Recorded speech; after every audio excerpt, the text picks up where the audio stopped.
Hey everyone, welcome back. Hope you're having a fantastic day so far. So 2025 is just right around 6 weeks away, and we have 4 good changes coming our way for all Social Security beneficiaries next year in 2025.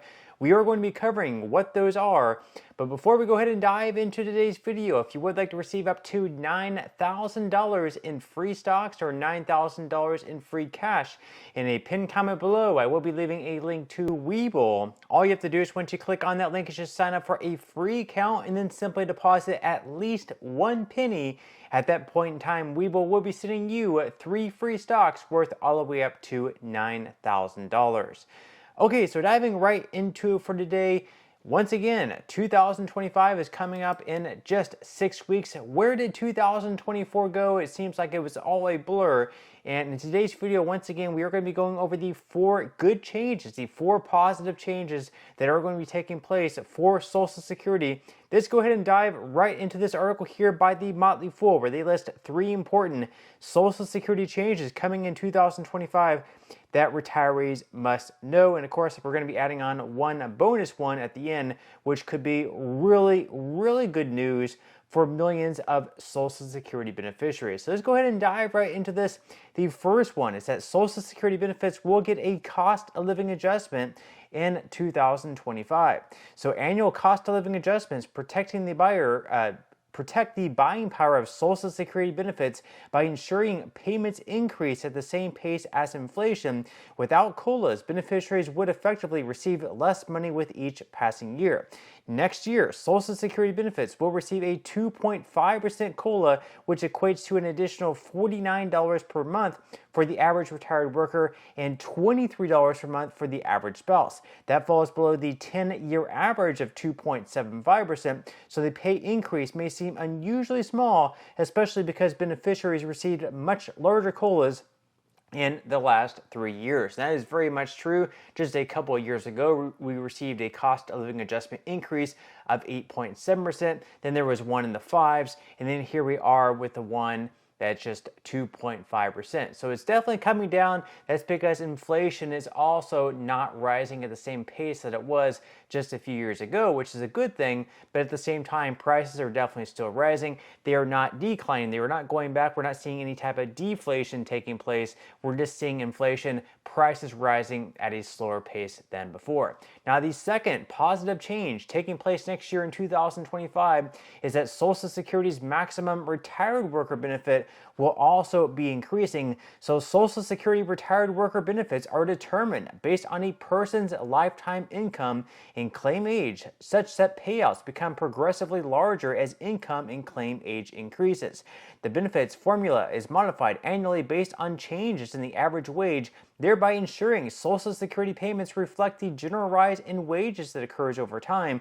Consequently, the maximum Social Security benefit for new retired workers tends to increase from one year to the next. The chart shows the maximum monthly payout for retirees at different claim ages in 2025. So we can see this chart up on the screen right now. So if you claim at the earliest age of 62, the maximum amount that you can receive is $2,831. If you wait a few years longer to 65, you can get that bumped all the way up to $3,374.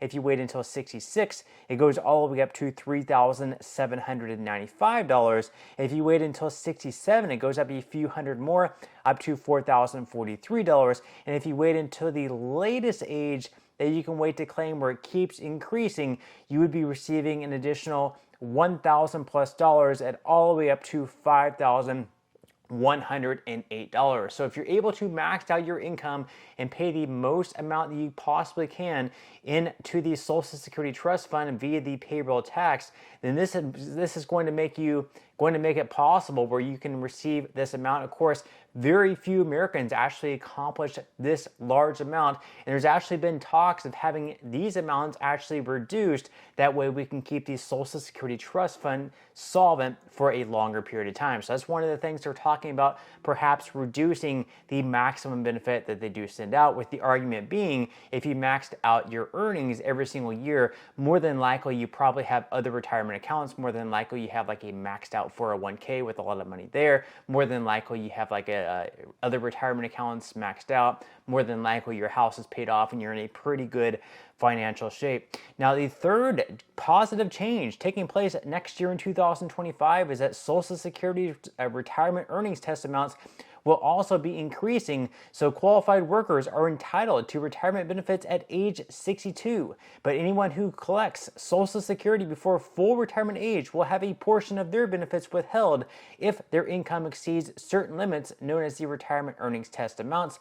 There are two RET limits. In 2025, the lower amount of $23,400 applies to anyone below FRA for the entire year, such that $1 in benefits will be withheld for every $2 in earnings above the limit, and the higher amount of $62,160 applies to anyone that will reach FRA during the year, such that $1 in benefits will be withheld for every $3 in earnings above that limit. So basically, if you decide to take your Social Security earlier than your full retirement age, whether that's between 66 and 67 or 67, then unfortunately a portion of those earnings can actually be withheld if you earn over what they call the retirement earnings test. That's also going to be bumped up due to inflation next year in 2025, so you can keep more of that money without it being withheld.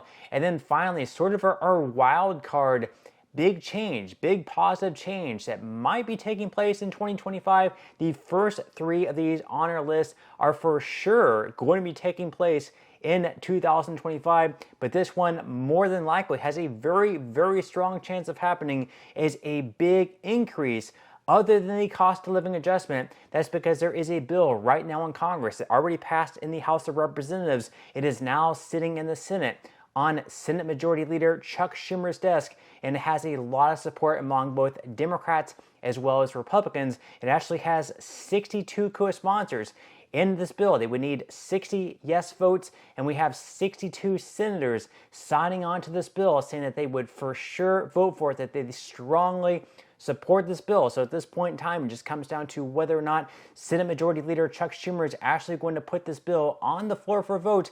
Will he or will he not? It definitely has the support.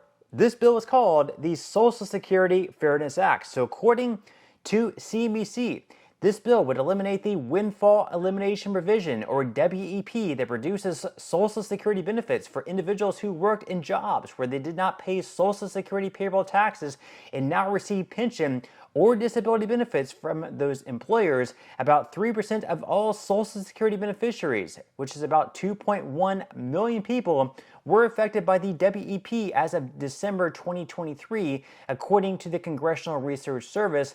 And then also, the bill would eliminate the Government Pension Offset, or GPO for short, which reduces Social Security benefits for spouses, widows, and widowers who also receive pension checks.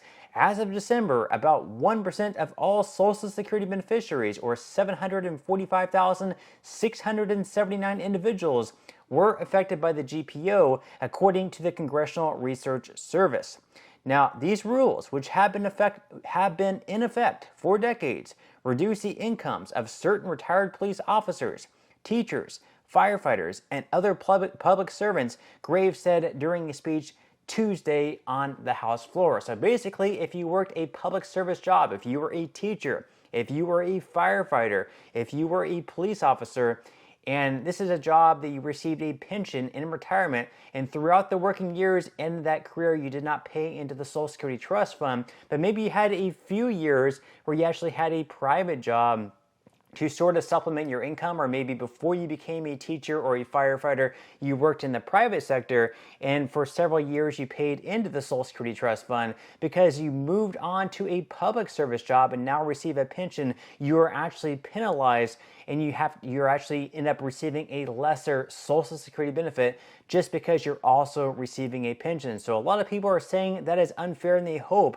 that this bill actually ends up happening. Once again, it is in the Senate. If it passes in the Senate, they will be sending it to President Joe Biden's desk to be signed into law. Whether or not they can get this done by January 3rd, we will have to wait and see. But leave your thoughts and comments below. What do you think about these positive changes taking place next year in 2025? Would definitely love to read your thoughts and comments below. But that's all we have for today's video, and I will see you in the next one.